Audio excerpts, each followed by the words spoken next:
السلام علیکم ورحمۃ اللہ وبرکاتہ۔ آؤ نحو سیکھیں کا دوسرا سبق آپ کی خدمت میں حاضر ہے۔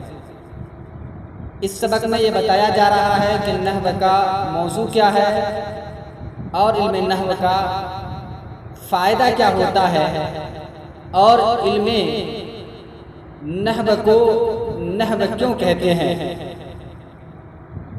تو علم نحو کا موضوع کلمہ اور کلام ہے، چونکہ علم نحو میں کلمہ اور کلام ہی سے بحث کی جاتی ہے۔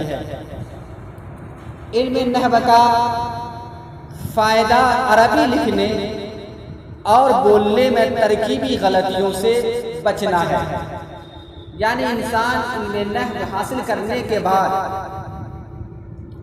عربی کے بولنے اور عربی لکھنے میں اس بات کا خیال رکھتا ہے کہ جب کسی جملے کو تیار کیا جائے، جب کوئی جملہ بنایا جائے تو پہلے فعل رکھنا ہے یا اسم یا حرف۔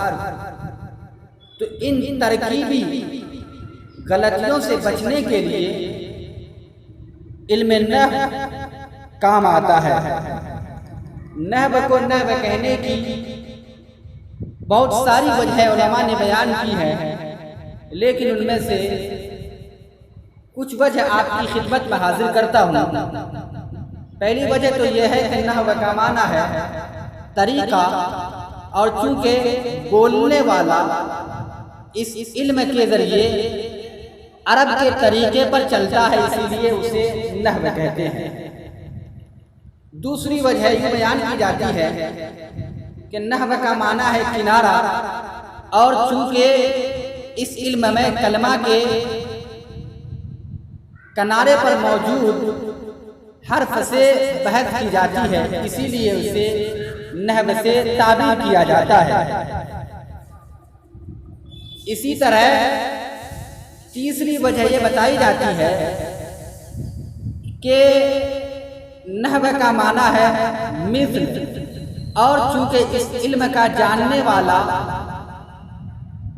عرب والوں کے مثل کلام کرنے پر قادر ہو جاتا ہے، اسی لیے اس کو نحو کہا جاتا ہے۔ اب ساتھ ہی ساتھ یہ بھی سن لیں کہ علم نحو کا واضح کون ہے، علم نحو کی بنیاد کس نے رکھی ہے۔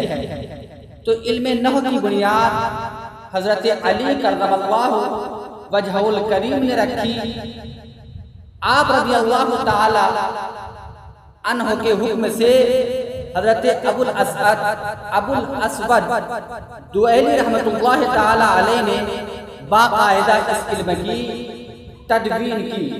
مجھے امید ہے کہ آج کے اس درس سے آپ نے علم نحو کا موضوع، علم نحو کے فائدے اور علم نحو کی وجہ تسمیہ اور علم نحو کے واضح کا نام معلوم کر لیا۔